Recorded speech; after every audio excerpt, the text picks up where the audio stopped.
Shalom saudara yang dikasihi Tuhan Yesus Kristus. Selamat malam, selamat berjumpa dalam renungan pada malam hari ini.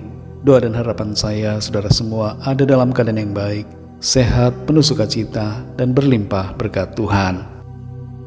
Sebelum kita mendengarkan renungan firman Tuhan, mari sama-sama kita siapkan hati dan berdoa. Bapa kami yang di sorga, Bapa dalam nama Tuhan Yesus Kristus, Tuhan yang sungguh sangat baik, yang selalu peduli dan senantiasa menyediakan kemurahan demi kemurahan dalam hidup kami. Kami bersyukur untuk hari ini, Tuhan sudah menyertai kami sampai pada saat malam ini. Di waktu yang indah ini kami rindu mendengarkan sabda firman-Mu. Jamah hati kami Tuhan, agar kami mengerti akan kehendak-Mu. Dalam nama Tuhan Yesus kami berdoa. Haleluya, amin. Saudara yang dikasihi Tuhan, pembacaan Alkitab kita pada saat ini terdapat dalam kitab Mika pasal yang ke-5 dan 6. Saudara dapat membacanya secara pribadi setelah mendengarkan renungan ini. Saya akan membaca Mika pasal 5 ayat yang kedua. Tertulis demikian. Tetapi engkau, hai Betlehem Efrata, hai yang terkecil di antara kaum-kaum Yehuda, daripadamu akan bangkit bagiku seorang yang akan memerintah Israel, yang permulaannya sudah sejak purbakala, sejak dahulu kala. Saudara yang dikasihi Tuhan, bukan hanya manusia yang berkompetisi di dunia ini, tapi kota juga bersaing satu sama lain. Kota dengan predikat terbesar, terhebat, terpintar, terbersih, terapih, dan berbagai predikat lainnya sangat didambakan untuk tersemat di nama kota. Kita manusia umumnya punya kecenderungan seperti itu, ingin bersaing menjadi yang terbesar dan yang terhebat. Tidak ada yang mau menjadi yang terkecil. Ketika kita disebut atau dipandang sebagai yang terkecil, maka kita menjadi rendah diri, malu dan merasa tidak bisa melakukan apa-apa. Tapi firman Tuhan pada saat ini berbicara kepada kita agar kita sadar bahwa Tuhan dapat memakai siapa saja, termasuk kita yang dianggap sebagai yang terkecil. Mika pasal 5 ayat 2 ini berisi nubuatan tentang kesetiaan Tuhan kepada umatnya Israel, bahkan ketika mereka tersesat dan memberontak terhadap perjanjiannya. Tuhan tetap setia kepada janjinya untuk mengirimkan seorang penebus, yaitu juru selamat yang akan menyelamatkan seluruh umat manusia dari dosa-dosa mereka. Firman Tuhan di sini berbicara tentang suatu sejarah penting yang akan terjadi dalam rentang jarak waktu yang masih begitu jauh, dan lokasi kemunculan dari sejarah yang krusial itu adalah sebuah kota kecil yang tidak penting di wilayah Yehuda. Tempat kecil bernama Bethlehem ini dinyatakan sebagai lokasi yang dipilih sebagai daerah dari mana Mesias yang dijanjikan itu akan datang.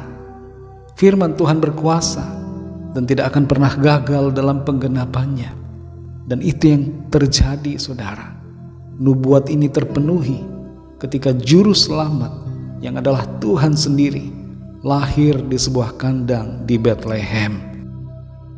Saudara yang dikasihi Tuhan, ada satu hal yang kita lihat sebagai suatu ciri khas dari Tuhan dalam karyanya yang agung, yaitu Ia dapat memakai yang terkecil dan yang tidak terpandang untuk pekerjaan-pekerjaannya yang besar. Bethlehem tidak begitu terkenal dibandingkan Yerusalem ataupun kota-kota lainnya yang ada di tanah Israel.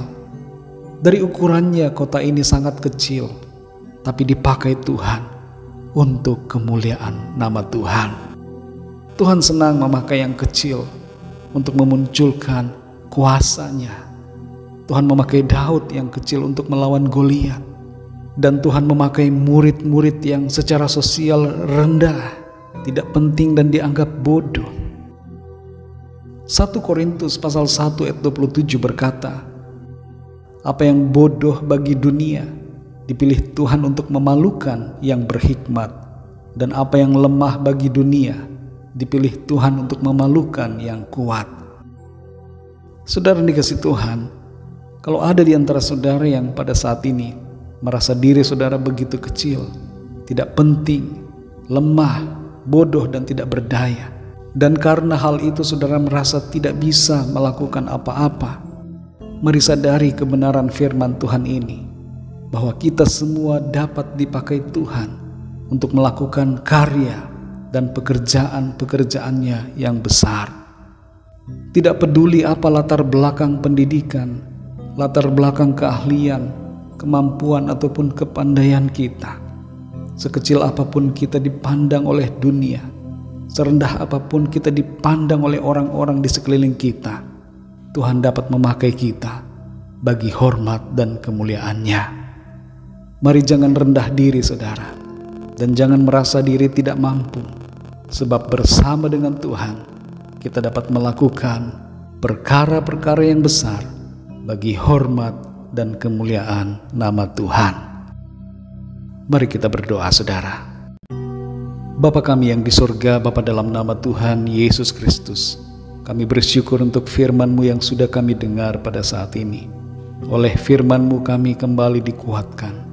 Firman-Mu memberikan kami sukacita, dan suatu kesadaran dari kami muncul oleh firman-Mu, bahwa Tuhan dapat memakai kami, sekalipun kami dipandang lemah, dipandang kecil, dipandang tidak berdaya, dipandang tidak mampu. Tapi bersama dengan Tuhan, kami mampu, kami dikuatkan, kami diberikan kapasitas oleh Tuhan, karunia, talenta, untuk mengerjakan apa yang terbaik yang Tuhan rancangkan bagi kami. Perkara-perkara besar dapat kami lakukan bersama dengan Tuhan. Ajar kami Tuhan untuk mengingat akan kebenaran firman-Mu, bahwa sekalipun kami dipandang tidak berdaya, sekalipun kami dipandang kecil, tapi kami dapat mengerjakan perkara yang besar bagi hormat kemuliaan nama Tuhan, oleh karena kuasa-Mu yang bekerja dalam hidup kami. Bukan karena kehebatan kami, bukan karena kekuatan kepandaian kami, tapi semua oleh karena kasih karunia-Mu, semua karena anugerah-Mu. Terima kasih Bapa, berkati kami di sepanjang malam hari ini, dalam istirahat kami, lingkupi kami dengan kuasa dan kasih-Mu.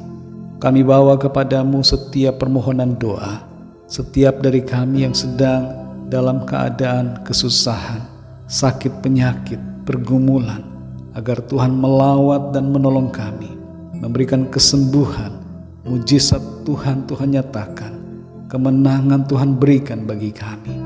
Tolong setiap kami Tuhan, dalam setiap pergumulan dan persoalan, agar Tuhan memberikan kami sukacita, kekuatan dan jalan keluar, sehingga kami dapat menanggung semuanya. Kami percaya ada kemenangan, ada sukacita dan berkat Tuhan yang berlimpah, yang Tuhan nyatakan dalam hidup kami. Terima kasih Bapa, dalam nama-Mu yang kudus, yaitu nama Tuhan Yesus Kristus, kami sudah berdoa dan mengucap syukur. Haleluya, amin. Puji Tuhan, saudara yang dikasihi Tuhan, saya percaya firman Tuhan menjadi berkat dan kekuatan buat saudara semua, dan Roh Kudus akan menolong saudara untuk lebih lagi memahami kebenaran firman Tuhan. Tuhan Yesus memberkati saudara semua. Sampai jumpa dalam renungan yang berikutnya. Haleluya.